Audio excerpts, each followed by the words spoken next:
아버지 하나님 감사합니다. 예배할 수 있고 주님의 마음을, 주님의 뜻을 우리가 쫓고 알 수 있는 기회와 시간을 주신 하나님께 감사합니다. 이 예배를 통해서 우리의 소원, 우리의 간구보다 하나님의 뜻, 하나님의 마음을 먼저 알게 도와주시고 하나님 앞에 바로 설 수 있도록 하나님 우리의 심령에 깨우쳐 주시고 함께하여 주시옵소서. 감사하며 예수님의 이름으로 기도했습니다. 하나님의 말씀 보겠습니다. 사무엘상 15장 1절에서 9절까지 우리 하나님의 말씀 보겠습니다. 사무엘상 15장 1절에서 9절까지 우리 한 절씩 교독합니다. 사무엘이 사울에게 이르되 여호와께서 나를 보내어 왕에게 기름을 부어 그의 백성 이스라엘 위에 왕으로 삼으셨은즉 이제 왕은 여호와의 말씀을 들으소서.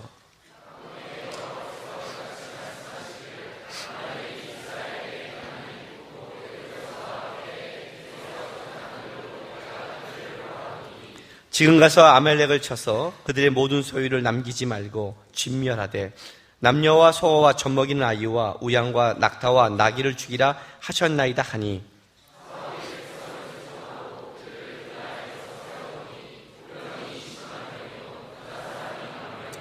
사울이 아말렉 성에 이르러 골짜기에 복병시키니라.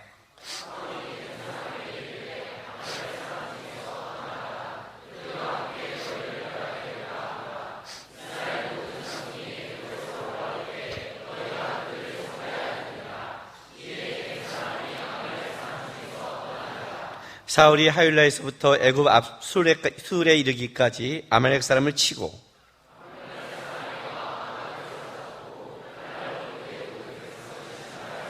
같이 있습니다. 사울과 백성이 아각과 그의 양과 조의 가장 좋은 것 또는 기름진 것과 어린 양과 모든 좋은 것을 남기고 진멸하기를 즐겨 아니하고 가치 없고 하찮은 것은 진멸하니라. 아멘. 오늘 사무엘상 15장 이제 사울이 이스라엘 초대 왕으로서 왜 하나님 안에서 이렇게 그 나라가 지속되지 못하는 이유를 이제 우리가 좀 찾고 보게 될 것입니다. 얼마 전에 결혼식을 이제 준비하는 이제 신혼부부 될 사람들을 좀 만나서 얘기를 했습니다. 결혼 준비해서 가장 힘든 게 뭐야? 그랬어요. 가장 힘든 게. 이제 결혼 뭐 준비하고 하면 그 쉽지 않잖아요. 제가 결혼 준비하는 사람에게 이런 말을 해요. 결혼은 하나님을 배우는 거다. 이렇게 말을 해요. 모르겠죠, 잘? 결혼했으면 좋겠는데. 혼자 사는 것도 하나님을 배우는 겁니다. 그건 아멘하고 몇 명 했는데 아멘하고 쉽지 않은 거죠. 이 결혼을 하나님을 배우는 거다. 이 말을 잘 모르는 것 같아요. 가장 힘든 게 뭐야? 그랬더니 이제 그 힘든 게 누구는 뭐 남자와 우리의 의견이 안 맞아요. 뭐 부모님이 안 맞아요. 뭐 이렇게 여러 가지 얘기를 하는 거예요. 그들 안에. 그래서 제가 이렇게 물었어요. 진짜 그거야? 그랬더니 제가 이렇게 물을 때는 생각하거든요. 여러분들 제가 뭐 물으면 대답 안 하잖아요. 그래서 함정이 있는가? 그죠? 진짜 그거야? 예, 그거 진짜? 그랬더니 또 한 번 진짜 그러면 이제 우리 그잖아요. 진짜인데도 물어보면 내가 뭐 틀렸나 그러잖아요. 고민하는 거예요. 내가 볼 때는 아닌데 그랬어요. 내가 볼 때는 아닌데. 결혼에 진짜 어려운 게 뭔지 알아? 결혼 생활에 진짜 어려운 게 뭔지 알아? 그건 뭐냐면 너 자신이야 그랬어. 실제는 너 자신이야. 남자라고? 남자 만났을 때 이럴 줄 몰랐어? 결혼해봐 더해. 결혼해봐 더해. 우리 아들이 내가 군대 이제 군대를 이제 준비 중에 있는데 어디 가면 좋겠다 했더니 안 가겠다는 거예요. 그쪽은. 그런데 어느 날 와서 그냥 거기를 가겠대요. 너무나 빨리. 그래서 너 왜 마음이 바뀌었니? 그랬더니 이렇게 말을 해요. 자기 여자친구가 얘기한 거예요. 황당하죠? 자기 여자친구가 거기 가면 좋겠다니까 마음 싹 바꿨어요. 되게 치사하잖아요. 야, 너 치사하게 했더니 이런 말을 해요. 아빠, 이런 말 못 들어봤어요? 어떤 말? 한 여자가 20년 동안 키운 것, 한 여자가 20분 만에 바꾼다는 말이요. 참, 성경 말고 어디서 주워둔 거 되게 많아요. 그래서 내가 이렇게만 했어요. 들어봤다. 그런 거예요, 그래요. 그래. 그래, 너 한 가지 기억해라. 뭐예요? 그 한 여자가 20년 동안 키운 거, 그게 지금 너가 위력이 없다고 생각하지. 곧 결혼을 하면 위력이 나타날 거다. 그래서 부부싸움 하는 거다. 그 20년 동안 너가 키웠던, 네가 살아왔던, 네가 경험했던 것, 그 삶이 된 것, 지금 이 여자한테 순간 눈이 헷가닥했지만 결혼하자마자 이제 드러나기 시작해서 싸움이 되고 분쟁이 되고, 왜 내가 그때 이런 여자를 선택했는가 후회하면서 하나님 앞에 너 자신을 깊게 볼 날이 있을 것이다. 내가 그랬어요. 우습게 여기지 마라. 여러분, 그게 쉬워요? 자기죠, 자기. 결혼 생활에 제일 어려운 건 자기죠. 다른 말로 할게요. 인생 속에 가장 힘든 건 자기죠, 자기. 여러분이 여러분을 못 다스리잖아요. 목사님은요, 나도요. 자기가 자기를 다스릴 수 있다면 뭐가 문제가 되겠어요, 여러분? 그렇죠? 큐티하자, 큐티하고. 말씀 보자, 말씀 보고. 시험에 들지 말자, 안 들고. 끊자, 끊고. 안 되잖아요, 그게. 끊자 해도 못 끊잖아요. 그래서 어떤 죄책감이 돼요? 어떤 죄책감? 나는 안 되는 놈이 하잖아요. 하나님, 난 이제 끊는다고 기도도 안 해요, 하나님. 저 기도도 안 하겠어. 왜? 제가 분명히 못할 걸 아니까요. 안 해보셨어요, 기도요? 기도 안 하면 편해요, 인생. 얼굴 편해요, 여러분, 지금. 하나님하고 붙잡으면 알잖아요. 기도하고 나갔을 때 안 되는 걸 알잖아요. 내가 제일 힘들잖아요, 내가. 그렇잖아요. 그러니까 여러분이 그걸 본질적으로 알고 있으니까 어떤 배우자를 원해? 그럼 뭐라고 그래요? 이해심이 많은 배우자잖아요. 못 돼갖고, 나 그거 이해해달라고. 결혼이 왜 힘들어요? 나도 나를 감당 못하는데 또 감당하지 못한 어떤 사람이 나한테 온 거야. 그러니까 감당 못하는 두 놈이 붙었으니 이건 진짜 감당 못할 가정이지. 그렇죠? 이게 어려운 거예요. 그러면 결혼만 그러겠어요? 아니죠. 내가 나를 감당 못하는 건 삶 전체가 그렇죠. 우리 신앙생활이 그거죠. 우리 신앙생활의 가장 큰 문제가 내 안에 있죠. 여러분, 이걸 놓치면 안 돼요. 신앙생활은요, 우리는 변명하고 싶어요. 어떤 변명이냐면 상황과 환경 때문에 내가 이렇게 문제가 있다고 변명하지만 실제는 그렇지 않아요. 실제 그렇지 않아요. 내 안의 문제예요. 그걸 즉시해야 돼요. 신앙생활 하면서요, 저는 성경을 보면서 가장 두려운 것이 하나 있었어요. 그게 뭐냐면 이거예요. 이 다음에 내가 천국에 갔을 때 내가 주님 앞에서 열심히 살았고 내가 주님 앞에서 진짜 하나님 앞에 서서 내가 하나님 앞에서 그래도 이건 상 받고 이거는 하나님 앞에 칭찬받으려고 했던 것들이 하나님 앞에 섰을 때 꽝이었으면 어떻게 될까? 마태복음에 있죠. 마태복음에 있잖아요. 내가 주의 이름으로 선지자 노래했고 내가 주의 이름으로 귀신을 쫓았고 내가 주의 이름으로 많은 권능을 행했습니다. 불법을 행한 자야. 바로 주님 딱 그 앞에서. 그러니까 이 사람은 어떤 사람이냐면 자기가 눈을 감고 죽을 때 어떤 마음으로 죽었냐면 난 주님 앞에 서면 당당하고 상 받을 수 있다는 그 마음으로 죽은 거예요. 아주 기쁘게 죽었겠죠. 행복하게. 주님, 나는 얼굴을 보기 원합니다. 이렇게. 그 얼굴이 보기 어떤 얼굴인지 모르고.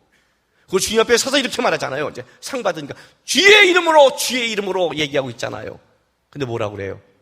그 순간까지 착각한 거잖아요. 불법을 행한 자야. 제일 신앙생활에 우리 간의 착각이 뭐냐면 여러분이 이 땅에서 상 받으려고 했던 것들이 불법일 수 있다는 거예요. 여러분이 이 땅에서 아무것도 아니라는 것이 진짜 상일 수 있다는 거예요. 그렇죠? 이 땅에서 유명한 게 무명한 자가 될 수 있고 이 땅에서 무명한 자가 유명한 자가 될 수 있어요. 이게 어려워요. 이게 어려워요. 주님 앞에 서봐야 하는 거예요. 두렵지 않으세요, 여러분? 목사님이 꽝일 수 있네요? 예. 맞아요. 이름이 있다고, 유명하다고, 알려졌다고, 이만 데서 설교한다고 하나님이 인정받는 건 아니에요. 저도 그게 두려워요, 그랬어요. 그러니까 이 땅에서 몽을 했다고 해서 되는 게 아니에요. 다른 데 관심을 가지 마세요. 다른 데 관심 안 있어요. 하나님과 내 안에 관계가 틀어져 있는데 하나님이 불법이라고 그러는데 내가 그 많은 귀신을 쫓아내고 수많은 일을 했던 것이 뭘 그렇게 중요하겠어요? 한 가지 분명한 사실은 이거예요. 신앙생활의 본질은 하나님을 바라보고 하나님 뺏는 거지 하나님이 아니라 다른 것에다 관심을 갖으면 오히려 문제가 심각하게 생길 수 있다는 걸 아셔야 돼요. 제가 청년들에게 비전 하는 게 이게 싫어요. 이게 싫어요. 우리 둘로스가요 10년 동안 달려왔을 때 순종을 갖췄어요. 순종을 갖춘 건 당연히 순종을 갖추지만 뭘 해야 될지를 몰랐어요. 왜냐하면 하나님이 우리에게 뭘 하라는 말을 안 했으니까. 한참 10년 동안 있는데 둘로스에 들어왔던 한 전도사가 나간대요. 둘로스. 그래서 나가니까 이제 리더니까 물어봐야 될 거 아니에요. 그래도 좋게 보내야 되니까. 그래 힘들었냐? 근데 왜 나가게 됐니? 기도하는데 저는 너무 이게 순종하는 게 힘듭니다. 내지. 기도하는데 가만히 있는 게 아니라 저는 뭘 좀 해야겠습니다. 이렇게 했으면 내가 이해를 하는데 저한테 이렇게 말하는 거예요. 둘로스의 비전이 맞지 않습니다. 그리고 나갔어요. 그래서 제가 물었어요. 우리 둘로스를 다 불러놓고. 근데 우리의 비전이 뭐니? 아무도 몰라요. 글쎄요. 아니 리더가 그걸 우리한테 물으면 어떡해요? 우리도 몰라요. 그래요. 우리가 뭐예요? 나도 몰라. 근데 쟤는 우리의 비전이 뭐라고 그러니? 어떻게 우리가 못 본 걸 쟤가 봤니? 우리 집 우리 비전이 알려나 좀 가고 가지. 그래서 알았어요. 뻥이라는 것을. 이해가 되세요? 저는 이 사람이 있는 거예요. 비전이 하나님이니까. 비전이 일이 아니니까. 이 땅에서 내가 주의 이름을 했다가 아니니까. 귀신을 쫓아낸 게 권능을 행한 게 과연 생일지 아닐지 모르니까. 주님을 놓치면 아무것도 아닌 걸 아니니까. 내가 두려운 거는 하나님의 일을 못하는 게 아니라 하나님을 놓치는 거예요. 하나님을 붙잡고 있어야 무슨 일에도 열매를 맺는 거지. 하나님을 이름을 놓치고 하나님의 이름이 과연 이름이겠어요, 여러분? 이게 무서운 거예요. 어떻게 그걸 알까요, 여러분? 그래서 놀랍게 우리 인생의 고난이라는 것은 굉장히 중요해요. 다윗은 그렇게 말하죠. 주여 나를 시험하사 내 마음에 정한지 아는지 알게 해달라고. 왜냐하면 고난을 당하면 우리 속에 있는 게 나와요. 믿음은 환난 가운데 나오거든요. 믿음의 크기도 시험 가운데 나오거든요. 좋을 때 좋은 거는 그거는 세상 사람도 하잖아요. 그렇잖아요.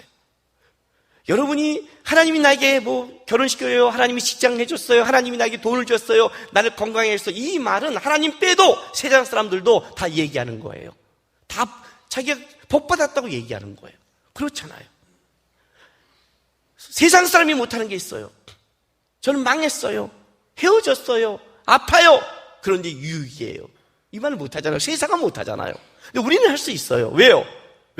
그 가운데 우리의 속을 보고 우리가 주님 앞에 뭘 놓친 줄 알고 이걸 통해 주님 앞에 어떻게 달려가는 걸 봤기 때문에, 이것이 고난으로 끝나지 않는 것을 알기 때문에 우리는 유익이란 말을 거기서 사용하는 거예요.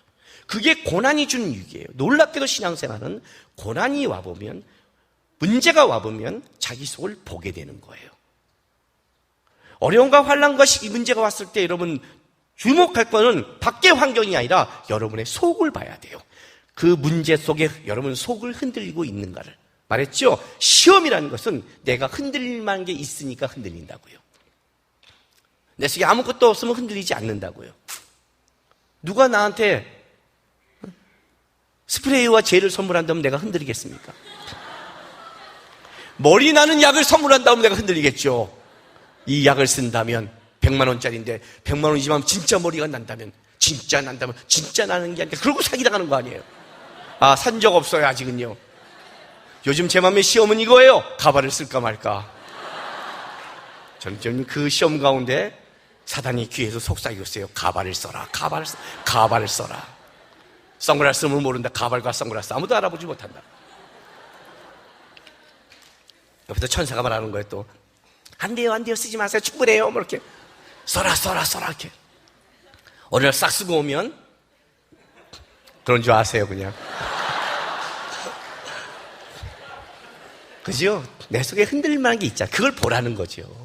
그 그걸 보라는 거죠. 그게 신앙이라는 거죠. 오늘 사울의 무너짐이 여기 있었단 말이에요. 사울의 무너짐이 하나님을 직시한 게 아니라 실제로 하나님이 아닌 다른 곳을 그는 마음에 뒀기 때문에 그는 무너질 수밖에 없었다고 얘기하는 거예요. 그 얘기예요.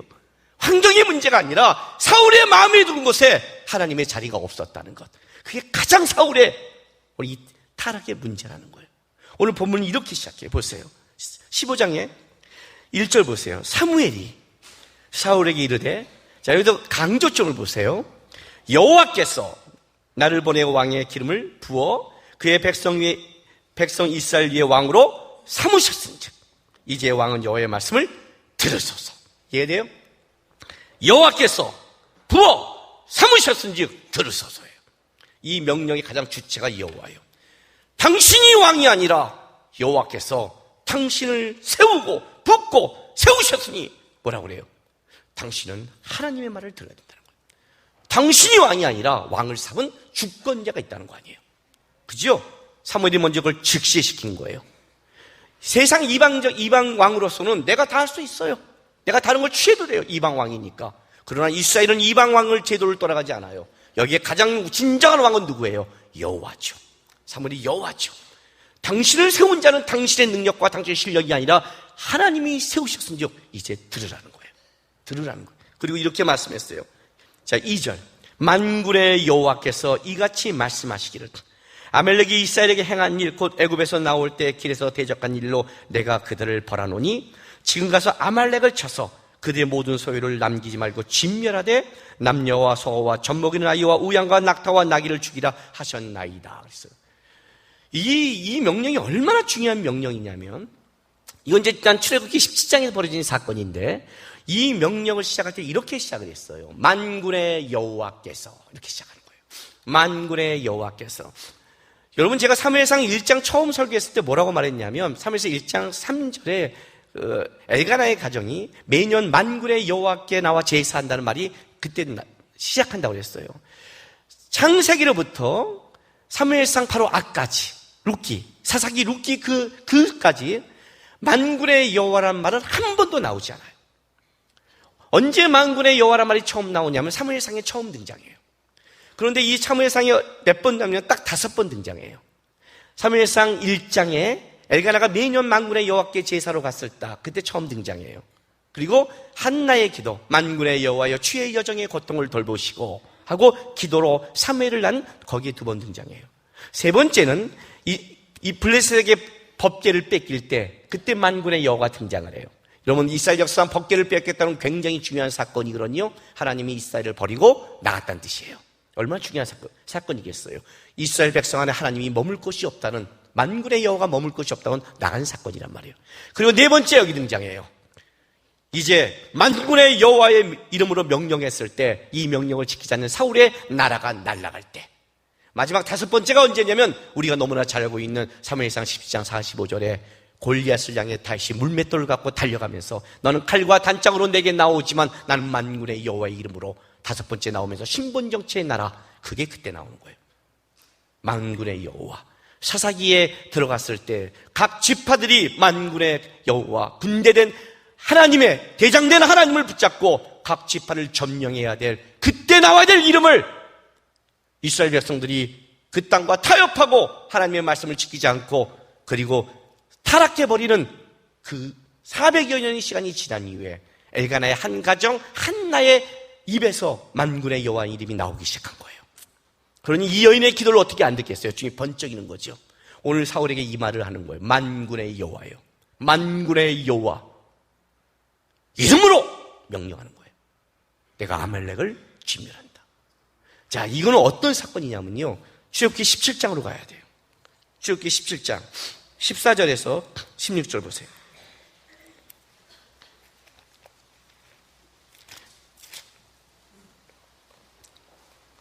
(14절) 16절 제가 읽어줄게요. 여호와께서 모세에게 이르시되 이것을 책에 기록하여 기념하게 하고 여호수아의 귀에 외워 들리라. 내가 아말렉을 없이하여 천하에서 기억도 못하게 하리라. 모세가 제단을 쌓고 그 이름을 여호와 니시라 하고 이르되 여호와께서 맹세하기를 여호와가 아말렉과 더불어 대대로 싸우라 하셨다 하였더라. 여러분, 이 장면은 우리가 너무나 잘 알고 있는 이스라엘 백성이 출애굽을 해서 광야로 갔을 때 벼랑간 첫 번째 전쟁, 이게 아말렉 전쟁이에요. 밑도 끝도 없이 아말렉이 공격에 들어온 거예요. 우리가 알고 너무나 유명한. 그래서 이 아말렉의 전쟁을 어떻게 승리하냐면 모세가 지팡이를 들고 산 위에 손을 들면 어떻게 돼요? 이 전쟁에 하나님이 이기게 하시고 내리면 어떻게 돼요? 지게 한 거죠. 그렇죠? 이 전쟁을 쓴 거란 말이에요. 이걸 이제 여호수아는 모르고 막 싸우고 있는 거예요. 이걸 여호수아의 귀에 외워 들리라고 그랬어요. 왜 외워 들릴까요? 왜 여호수아에게 외워 들릴까요? 이 전쟁의 방법을, 또 아말렉의 이 문제를, 이건 앞으로 주님이 대대로 싸우는 주님의 방법이라는 거예요. 앞으로 이스라엘의 전쟁의 방법은 이 방법을 할 거라는 거예요. 그래서 모세 한 번으로 끝나면 안 되고 여호수아의 기회에 들려서 여호수아를 통해 그 다음을 통해 이 전쟁은 이렇게 진행되어 가는 거예요. 모세의 중보기도를 이긴 게 아니에요, 여러분. 그죠?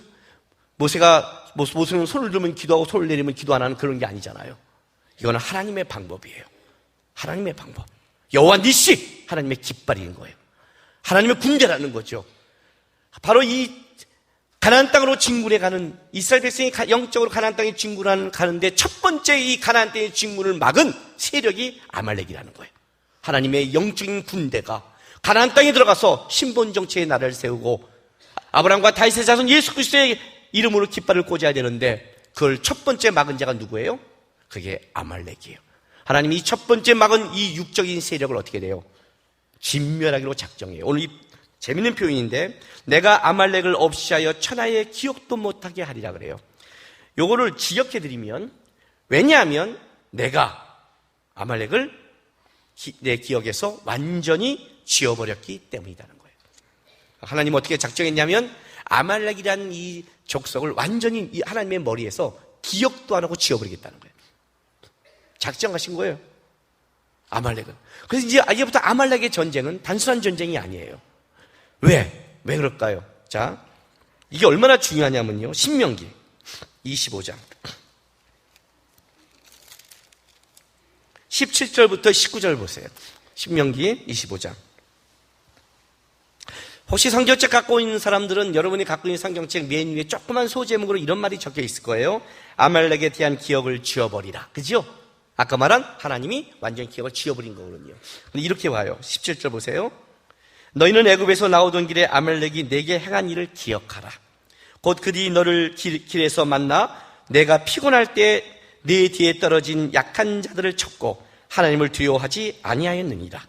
그러므로 내 하나님 여호와께서 내게 기업으로 주어 차지하게 하신 땅에서 내 하나님 여호와께서 사방에 있는 모든 적군으로부터 내게 안식을 주실 때에 너는 천하에서 아말렉에 대한 기억을 지워버리라. 너는 잊지 말지니라. 자, 신명기는 어떤 책이냐면 이스라엘 백성들에게 창세기, 출애굽기, 레위기라는 책을 준 다음에 하나님이 실제로는 이제 가나안 땅으로 진군에 들어가야 됐어요. 그런데 민수기 13장에 의하면 이스라엘 백성들이 가나안 땅에 곧장 들어가야 되는데 12정탐꾼을 보냈는데 그중에 10정탐꾼이 부정적인 대답을 하죠. 가나안 땅은 탱크가 500대요, 비행기가 200대요, 군대가 6만 명이요, 이렇게. 우리는 메뚜기 가고 그는 장대에 왔습니다 하는 보고를 하잖아요. 이걸로 말미암아 어떻게 못 들어가게 되지. 그게 민수기란 말이에요. 민수기는 왜 이스라엘 백성이 가나안 땅에 못 들어가고 타락할 수 없고 광야에 40년을 돌 수밖에 없냐를 설명한 책이란 말이에요. 그리고 40년이 돼서 다시 이제 들어갈 때 다시 이들에게 뭐예요? 재정신 무장을 시켜야 돼요. 말씀으로 그걸 다시 율법을 정립시킨 게 신명기예요.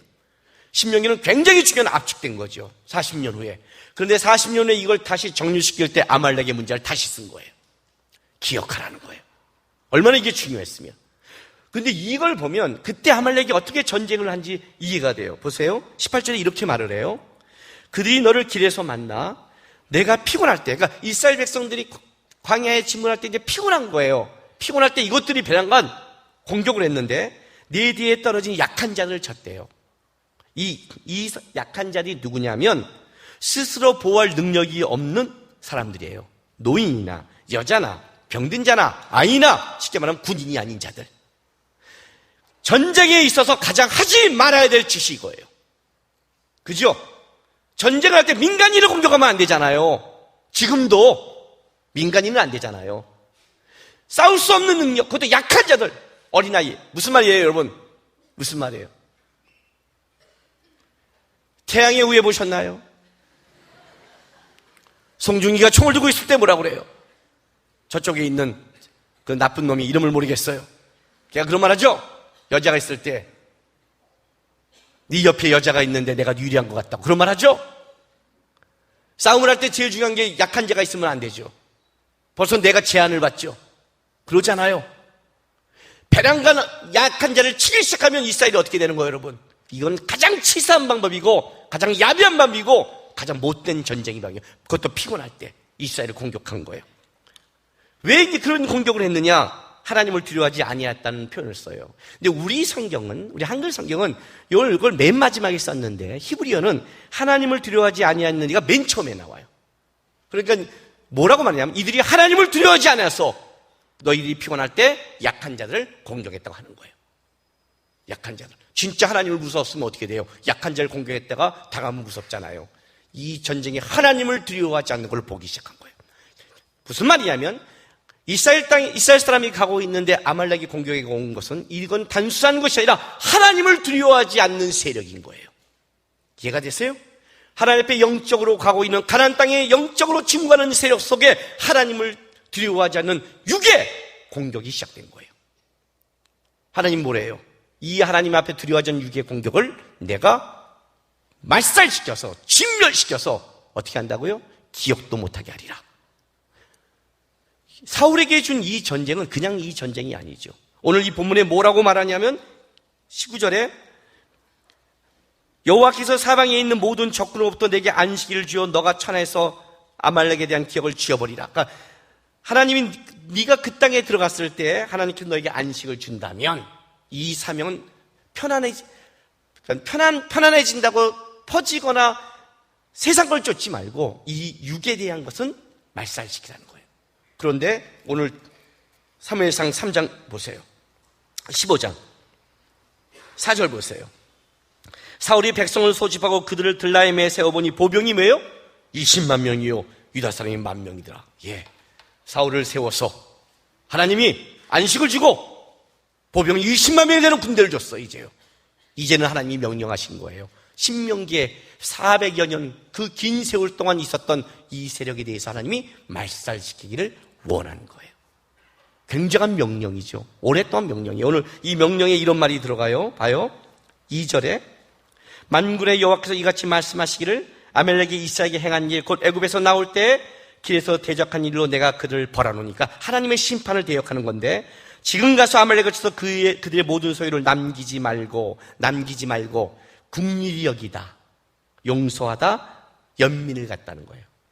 어떤 것도 이 안에 육적인 거에 대해서는 국률함과 연민을 가지지 말고 진멸하되 완전히 파괴시켜라는 거예요. 완전히 파괴시켜라. 완전히 끝내버려라. 이게 하나님이 주신 명령이에요.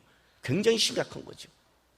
여러분, 여리고성에 처음에 진군할 때 여리고를 완전히 진멸시켰죠. 여리고성에 있는 걸 어떤 것도 취하지 말라고 그랬죠. 왜? 여리고성은 어떤 대표성을 가져요? 그 땅을 진군할 때 그것은 하나님이 주신 것이다. 하나님이 멸망시킨 것이다. 네가 여리고성에서 시작을 해서 아이성 전투부터 모든 것을 갖기 시작했을 때 너희가 싸웠다고 너희 것이 아니라 이 땅은 하나님이 주신 것을 고백하고 인증하는 게 여리고성이잖아요. 아간이 그걸 취함으로 악을 골짜기 해서 죽여버렸잖아요.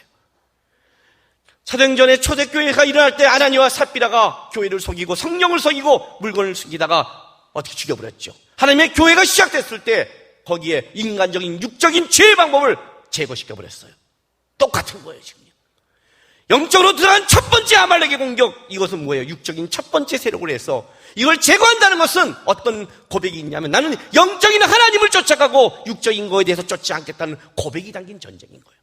여기서 사울이 그냥 좋은 것을 취했다는 것은 뭐냐면 사울의 마음이 하나님께 있느냐 세상께 있느냐를 드러낸 사건이에요. 근데 놀랍게도 사울은 어디가 있어요? 세상께 가 있는 거예요. 그게 심각한 문제예요. 근데 이게 사울의 문제일까요, 과연? 사울 왜 그랬어, 바보같이? 여러분도 그러지 않나요? 왜 그랬어, 나도 바보같이?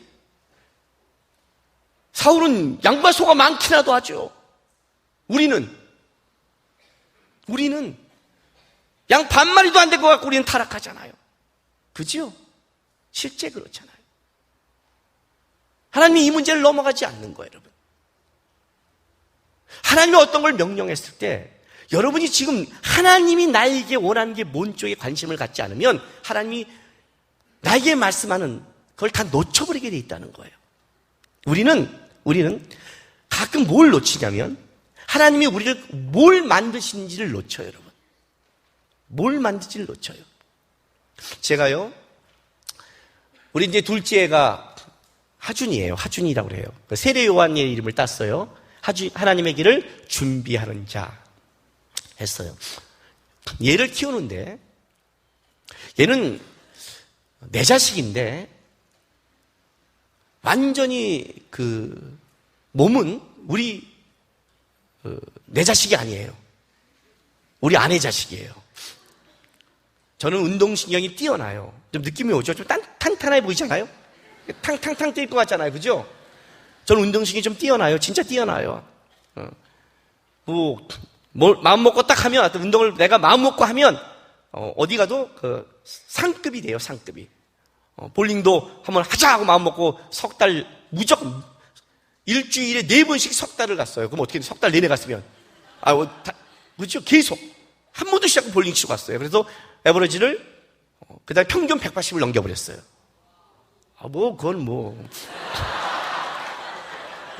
운동신경이 있는 사람이 열심히 집중하고 최선을 다하면 되는 거예요. 모든 걸 거기에 걸면 돼요. 저는 한 가지 인생에 배운 게 있어요. 뭔가를 배우려면 거기에 올인해라예요. 뭔가를 못 배우는 사람은 모든 걸 다 깔짝거린다예요. 탁구 깔짝, 볼링 깔짝, 축구 깔짝, 다 깔짝이면 아무것도 못해요. 볼링 할 땐 볼링만 해야 돼요. 주님 다음에 볼링이에요. 주님 다음에 볼링이에요. 그리고 마누라예요. 왜 마누라 몰래 가야 되니까. 주님은 용서해도 마누라는 용서가 없거든요. 마누라는 몰래 가야 돼요. 빨리 레포트 쓰고, 뭐야, 그러면, 우리 교제가 있어. 그럼 그 교제는 볼링장. 만남이 있어, 볼링장. 친구 만나, 볼링장. 다 거짓말은 아닌데, 장소를 말하지 않아요, 절대로요. 당구를 칠 때는 어떻게 돼요? 주님 다음에 당구예요. 다 당구로 보이는 거예요. 사람을 만나도 딱 보는 거예요. 이렇게 치고 저렇게 치고. 이게, 스타크래프트는 주님 다음에 스타크래프트예요. 주님 다음에 스타크래프트. 디아블로 할 땐 주님 다음에 디아블로였고요. 그렇게 하는 거예요. 그렇게 키워놔야 되는 거예요, 여러분. 탁구를 치면 주님 다음에 탁구고, 그만큼 올리는 거예요. 제가 탁구 한참 날고 기고 칠 때는요, 선수 아니고는 저를 못 이겼어요. 한참 날라다닐 때는요. 전 내기 탁구를 쳤거든요. 신학교에서 우승했어요, 2학년 때. 신학, 알잖아요, 목사님들 축구하고 탁구밖에 못해요. 돈 없어서. 거기서 우승했다는 거는 저는 집중력이죠, 집중력. 내기 탁구에서 얍삽하게 그냥 상대를 어디를 찔러야든지. 운동신이 굉장히 좋아요. 근데 우리 둘째가 태어났어요. 우리 첫째는 절 닮았어요. 운동신이 저보다 더 좋아요. 더 좋아요. 이 자식 어쩐데 건방을 떨어요. 그래서 부모한테 물려받은 유전인자를 생각하지 않고. 근데 둘째가 태어났는데 놀랐어요. 놀라운 일이 모든 운동신경을 첫째에게 다 주고 하나님께서 둘째는 완전히 찌꺼기를 몸을 줬어요. 학교 들어갔는데 남녀 통틀어서 줄넘기를 2학년 동안, 초등학교 2학년이 한 개를 못해요. 한 개를! 초등학교 2학년 남자아이가, 초등학교 2학년 남자아이가 줄넘기를 한 개를 못해요. 이해가 되죠? 어떤 몸매를 가졌는지. 예? 중학교 가서 배드민턴 시험을 보는데, 저다 동그라미 그리고 이게 배드민턴을 톡 치면, 저희 가운데 서브로 넣는 시험을 보는데, 남녀공학인데 혼자 못 넣어요, 혼자. 그래서 선생님이 얘한테만, 야, 우리 하준이한테 한 번 더 기회를 주자 그랬더니, 모든 애들이 그래야 하준이는 기회를 주세요. 어떤 대접을 받고 있는지 아시죠? 국률이 여김을 받는. 그리고 넣는데 또 한 개도 다 못 넣었어요. 그런 애가 우리 하준이에요. 전교에서 전교를 뛰면 전교 대표로 우리 큰아이를 나가서 릴레이 할 때 맨 마지막 걸 잡고 맨 마지막 역전한 애가 우리예요. 큰애예요. 얼마나 빠른 줄 아시겠죠? 둘째는 6명씩 뛰는 거 그냥 거기에서 4등 하면 박수 쳐줘요. 우리 애 뒤에는 이만한 애들이 뛰어와요. 그게. 진짜 하나님이 두 놈이 아주 그냥 다른 족속을 줬어요. 이렇게. 그러니 어쩌겠어요. 근데 걔가 또 왼손잡이에요. 왼손잡이의 몸치예요. 뭘 쓰면 더 더뎌요. 몸이 안 되는 애예요, 얘는요. 얘를 내가 피아노를 가르쳤어요. 이게 잘 안 되고 박자도 안 맞는 거 피아노가. 몇 년 갖춘다? 8년을 갖췄어요. 3년 갖췄는데 자기 형은 이게 날아다니는데 뭐 체르니 매크잖아요. 얘는 체르니를 들어갈 수 없어요. 8년 동안 계속 딩당딩당. 나 선생님을 만났어요. 얘는 진도를 나가지 마세요. 진도를 나가면 스트레스를 받아요. 이해가 돼요? 스트레스를 받아요. 한참 가르치고 있었더니 주위에서 그래요. 아니 왜 가르쳐요 피아노를? 알잖아요. 돈 주고 가르치는 건데 계속 띵땅띵땅 하고 있으니까. 그래서 여러분 같은 도 가르쳐요 안 가르쳐요? 다 안 가르쳐요. 애나 봐요 다. 다 안 가르쳐요. 안 가르치는 거예요. 그래서 아니요. 끝까지 가르쳤어요. 끝까지 체리니를 못 쳤어요. 예, 끝까지. 중간에 선생님 만나서 영화 음악 치게 하고 뭐 다른 거 치게 하고 하여튼 계속 피아노만 치게 했지 절대 못 하겠어요. 물었어요 저한테. 아니 그렇게 못 치는데 왜 치게 해요? 그래요. 여러분들의 머릿속에 뭐가 지금 들어가 있냐면 우리 한국 사람들이 갖고 있는 가장 나쁜 게 뭐냐면 하나님 앞에 섰을 때 여러분 하나님 앞에 섰을 때 우리는 뭔가 기능적으로 뭔가 잘해야 칭찬받는다고 착각을 하고 살아가요. 착각을 해요.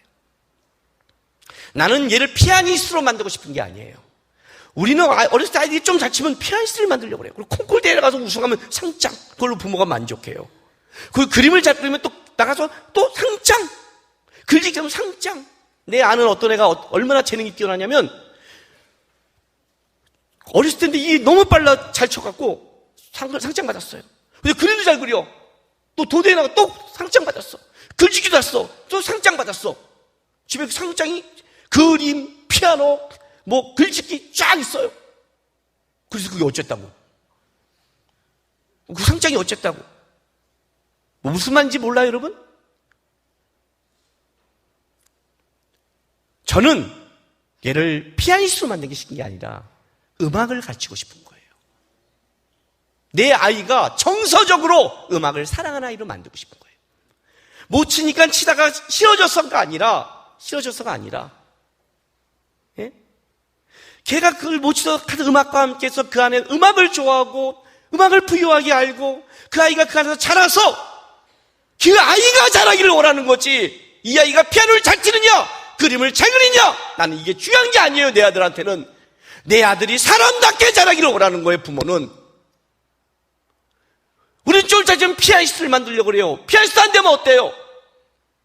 얘는 지금 음악을 너무너무 사랑해요. 세계에 있는 음악들을 다 찾아서 듣고 웬만한 그 또래 음악을 더 평론을 더 잘해요. 왜? 음악을 사랑하고 듣고 자랐으니까. 이걸로 안 되죠. 듣는 길이 있을 거 아니에요. 이해가 됐어요? 이 말이 뭔지요? 하나님이 여러분에게 어떤 일을 잘하면 어유 내 자식 끌고 못하면 이 바보 같은 병신 같은 놈이라 할 것 같아요. 여러분 나는 아무것도 할 게 없어. 왜 못해도 돼요? 아니 재벌 아들이 뭘 하려고 그러세요? 재벌 아들이 나는 재주가 없어 죽어버리면 우리 어디 그냥 살아서 돈 갖고 쓰지 뭘 해? 나라면 안 한다. 재벌 아들이. 굳이 우리가 왜 이렇게 살아요? 여러분 통장에 5조가 있다면 여기 이렇게 지금 여기 있겠어요? 유럽에 있어야지. 내 통장에 5조가 있으면 내가 설교할 것 같아요? 해요. 우리 집사람 때문에 해요. 우리 집사람한테 죽어요. 저는요. 천적을 붙여놨어. 그렇죠? 하나님께 좋은 걸 남겨준다. 그게 좋은 거예요? 하나님께 영광 돌린다. 그게 진짜 영광이에요? 그분이 영광이 부족해요? 그래서 여러분의 일을 시킬 것 같아요?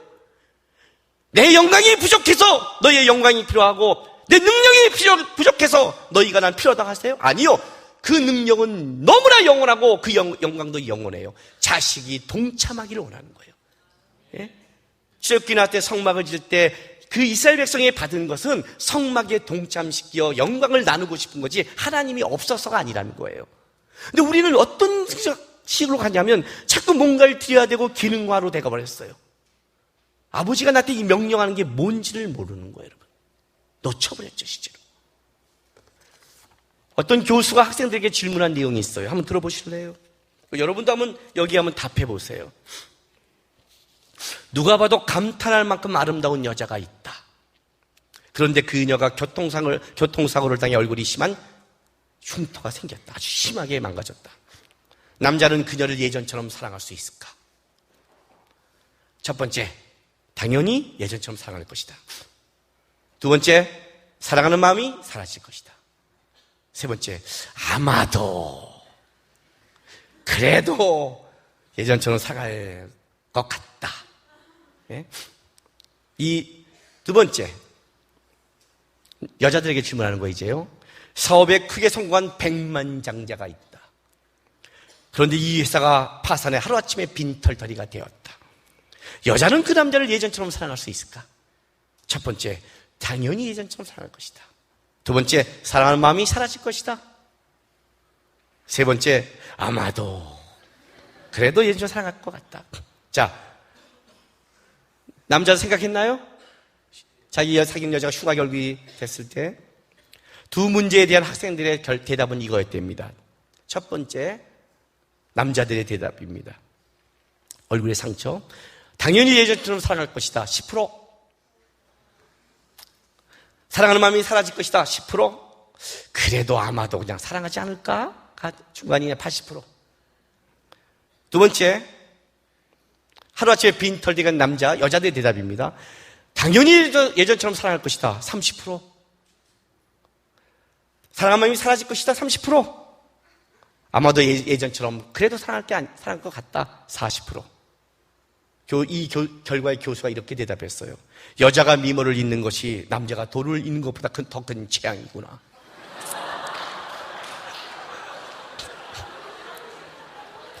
학생들이 모두 웃었습니다. 여러분처럼. 그래서 이제 교수가 다시 화제를 돌렸어요. 모두 이